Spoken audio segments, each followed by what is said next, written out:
शिर्डीलगत असलेल्या सावळी विहीर बुद्रुक परिसरात रविवारी दुपारी सुमारे 2:30 वाजण्याच्या सुमारास एसटी बस आणि इर्टिगा कार यांच्यात झालेल्या भीषण समोरासमोरच्या अपघातात 2 सख्ख्या भावांचा जागीच मृत्यू झाला, तर कारमधील 3 आणि बसमधील 8 असे एकूण 11 जण जखमी झाले.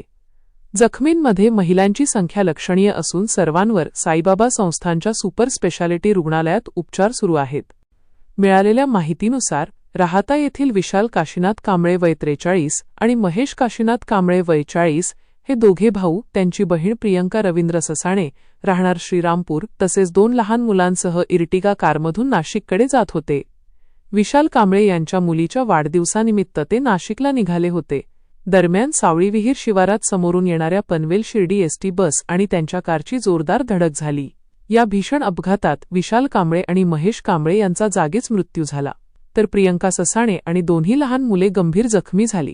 तसेच एसटी बसमधील सुमारे 8 प्रवाशांनाही दुखापत झाली आहे.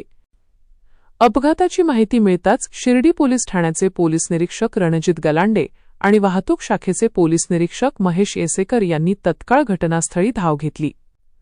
स्थानिक नागरिकांच्या मदतीने सर्व जखमींना तातडीने साईबाबा संस्थानच्या सुपर स्पेशालिटी रुग्णालयात दाखल करण्यात आले. तेथे त्यांच्यावर उपचार सुरू आहेत.